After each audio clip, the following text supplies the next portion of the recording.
Hi friends, ఇదొక very healthy snack item అండి. పిల్లలు పెద్దలు అందరూ తీసుకుంటే చాలా మంచిది. 4 రకాల పప్పులు కలిపి చేశానండి ఈ స్నాక్. చాలా బాగా కుదిరింది.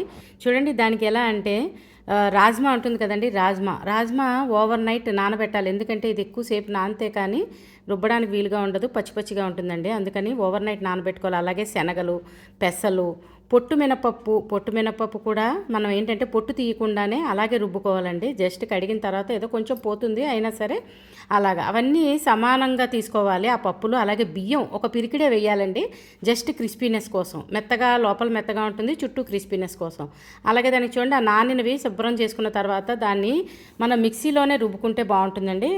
గ్రైండర్ అవసరం లేదు, అందుకని మిక్సీలో అయితే సులువు అవుతుంది కదా, అయినా సరే క్రిస్పీగా వస్తాయి. దానికి చూడండి, అలాగా అల్లం, పచ్చిమిరపకాయ, ఉప్పు వేసుకుని బ్యాటర్ సిద్ధం చేసుకోవాలండి. అయితే ఇది చూడండి అలా తిక్కుగా ఉండాలండి. దోశ బ్యాటర్లు వాటిలాగా పలచగా కాకుండా మనం పునుకులకి ఎలా ఉండాలో అలాగా. దానికి అలాగే కొద్దిగా రుబ్బుకున్న దాంట్లో కొద్దిగా జీలకర్ర, అలాగే ఉల్లిపాయ చెక్కు, లేదంటే ఉల్లిపాయ ఇష్టం లేని వాళ్ళు అవాయిడ్ చేసి కూడా వేసుకుంటే చాలా బాగుంటాయండి. చూడండి, అలాగా మనం వేడి నూనె పెట్టుకుని నూనెలో వేయించుకోవచ్చు, లేదంటే ఎయిర్ ఫ్రైయర్లో కూడా వేయించుకోవచ్చు అండి ఇవి. దీనికి ఏంటంటే నూనె మనం వస్తువులన్నీ ఎప్పుడు కూడా చెప్తున్నాను కదా, టిష్యూ పేపర్ ఉన్న ప్లేట్లోకి తీసుకుంటే ఎక్సెస్ ఆయిల్ పోయిన తర్వాత తీసుకుంటే చాలా బాగుంటాయి.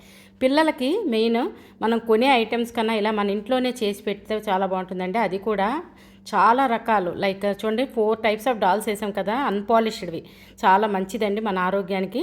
పిల్లలు పెద్దలు కూడా అప్పుడప్పుడు మనం ఇలాగ స్నాక్స్ మన ఇంట్లోనే ఇలా చేసి తీసుకుంటే చాలా మంచిది కదండి. సో ఈ స్నాక్ మీరందరూ కూడా ఇలా ట్రై చేయండి. చూడండి, ఈ రుబ్బుని అయితే మనం స్పూన్తో వేయచ్చు, లేదంటే చేత్తోనైనా. పుణుకులు అంటే చక్కగా ఇలా రౌండ్గా మంచి షేప్ వస్తాయి కదా, అలాగే వస్తాయండి. మధ్యలో మెత్తగా ఉంటాయి, చుట్టూ క్రిస్పీగా వచ్చినాయి. మీరు కూడా ఇలా ట్రై చేసి మీకు ఎలా వచ్చిందో కమెంట్ పెట్టండి. ఛానల్ సబ్స్క్రైబ్ చేసుకోకపోతే సబ్స్క్రైబ్ చేసుకోండి. ఒకవేళ చేసుకున్నట్టయితే కనుక ఫ్రెండ్స్తో, రిలేటివ్స్తో షేర్ చేయడం మర్చిపోకండి. కొత్తగా చూస్తున్న వాళ్ళు నా ఛానల్ అమ్మ వంటిల్లు, మన ఆరోగ్యం మన చేతుల్లో, తప్పకుండా సబ్స్క్రైబ్ చేసుకోండి ఫ్రెండ్స్.